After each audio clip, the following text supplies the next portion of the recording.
এই চাঁদি ফাটা রোদ্দুরে রাস্তাঘাট পুরো শুনশান, আর আমি চললাম সূর্যি মামাকে আমার কাঁধে নিয়ে শ্যামলদের বাড়িতে। আজকে একটা নতুন এক্সপেরিমেন্ট করব বলে, আর সেইটাই করব আপনাদের চোখের সামনে। তো চলুন, আমি চলে এসেছি শ্যামলদের বাড়িতে। আর দেখুন, শ্যামল এখানে অলরেডি একটা তাওয়াকে রোদে রেখেছে।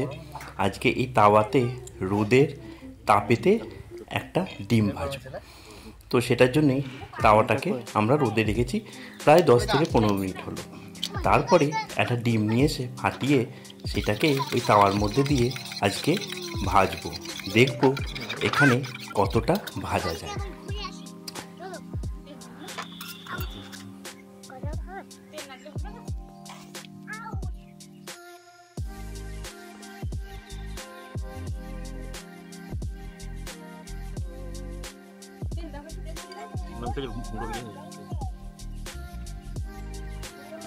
আজকে যেহেতু এই মরশুমের সবথেকে উষ্ণতম দিন, অর্থাৎ 45 ডিগ্রির মতো তাপমাত্রা আজকে ছুঁবে, তো সেই জন্যেই আমরা আজকে দিনটাকেই বেছে নিলাম এই এক্সপেরিমেন্টটা করার জন্য।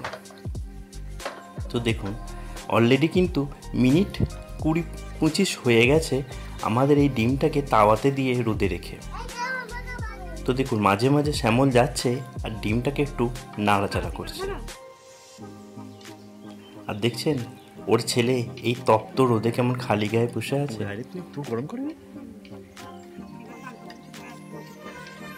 দেখুন, আরও কিছুক্ষণ পর আমরা চলে এলাম। ডিমটার অবস্থা দেখছেন কেমন হয়েছে, কেমন ছিল আর কেমন হয়েছে। দেখছেন রোদের উগ্র তেজ, আর এখানে শ্যামল ঠিক ডিমটাকে নাড়াচাড়া করে ভেজে নেওয়ার চেষ্টা করছে। আর দেখুন কেমন একটা ডিমটা হয়ে গেল, ঠিক ভাজাও হলো না আর কাঁচাও হলো না।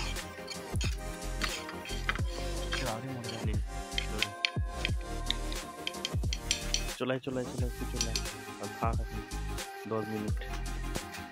আমার কালো হয়ে গেল, 20 মিনিট বসে রয়েছে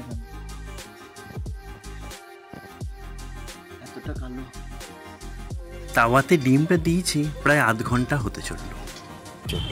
আমরা একবার করে ডিমটাকে নাড়ছি আর ওই পাশে যে বসে বসে গল্প করছি। আমরা দেখতে চাইছি যে আজকের এই তাপমাত্রাতে ডিমটার অবস্থা কি হয়। ভালো হবে।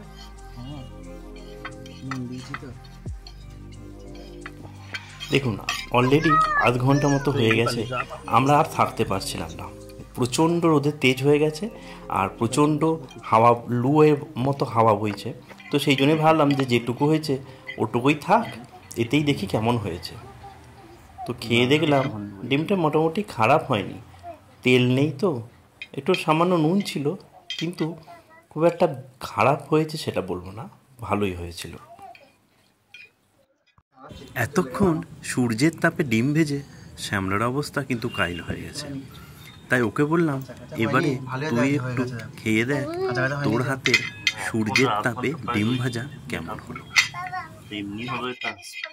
আমাদের এই ভিডিও দেখে আপনারা কিন্তু কেউ এটা করার চেষ্টা করবেন না।